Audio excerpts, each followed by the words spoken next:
right, let's bring in Scott Reid, CTV News political commentator. Scott, good to have you here. Let's start off with this breaking news. Ontario Housing Minister Steve Clark is resigning amid the Greenbelt controversy.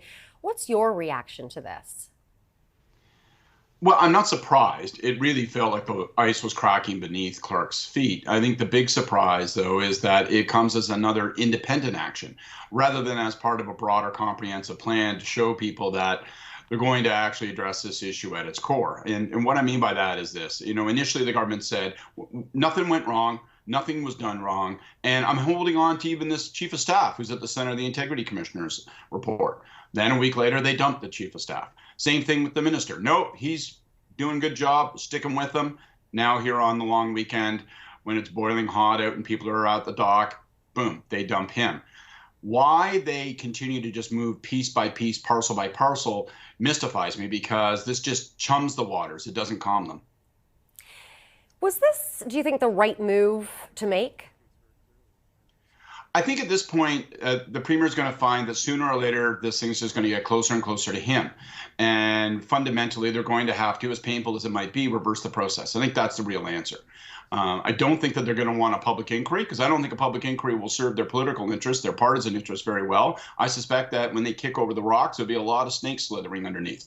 And just the processes that we've seen so far have yielded really shocking results. The Auditor General's report, the Integrity Commissioner's report. So I really think that the smart thing for them to do would be, yes, to have the minister resign, but in concert with that, to have announced that parcels of land that were awarded are going to be re-adjudicated. There'll be a new process. They'll do that on an expedited basis, but more transparent, more subject to scrutiny. And then they can say that they've either legitimized or they've abandoned the plan whatsoever. But as long as they continue to dance around the actual issuance of $8.3 billion worth of land in what is clearly a flawed and failed process, the questions will not stop.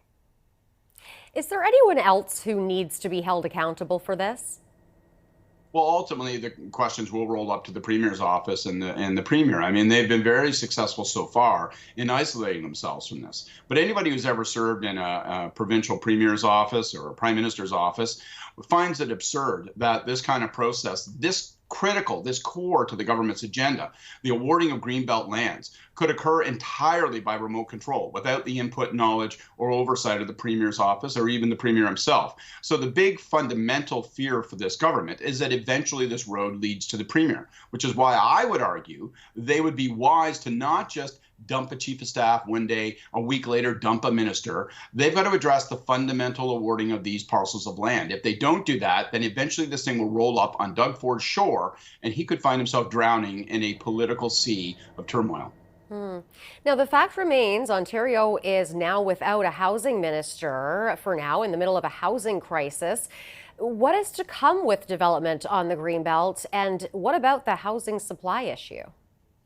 Well, I don't think they're necessarily conjoined issues. I mean, many people have been skeptical that freeing parcels of land from the Greenbelt is actually going to be able to make a near-term dent in the housing challenges. So I think you can have a new housing minister. You can pursue a suite of policies to try to free up land, try to goose supply, try to incentivize building on the part of the development sector. I think you can do all of those things with a new minister, but that's not going to address the problem with the Greenbelt. This is not about building homes. This is about awarding $8.3 billion worth of value to a handful of people in what clearly was labeled a biased an insider process. So I think they need to distinguish between those things. And until the Premier rolls up the parcels of land that were awarded away in a sweetheart deal in the Greenbelt, this political problem will not alleviate.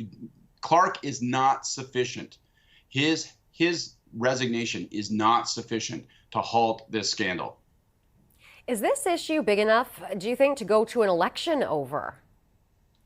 I don't think so. There's no fear of an election. The opposition doesn't have the numbers to force an election. I don't think you're going to find that Doug Ford is going to want to, knuckle down and say, by God, I'm going to call a snap election over this issue, over the way I funneled parcels of land worth $8.3 billion to a handful of developers when they handed over their desires in a brown envelope at a fundraising dinner. I don't think that's a good recipe for an election call. So there won't be an election on this, but it will continue to dog the premier. The real political risk is not only that it rolls up to the premier, but that it becomes attached to the premier. That over time, people say words like cronyism, words like corruption. Once they stick to you as a government, they can be very, very difficult to shed. That's what the premier doesn't want. I'm not sure it's reached that point yet. I think that he could still, with firm action, steer through and around this mess. But it's closing in pretty quickly on starting to define Doug Ford's second term.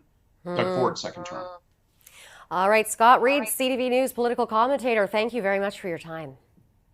Thanks, Renee.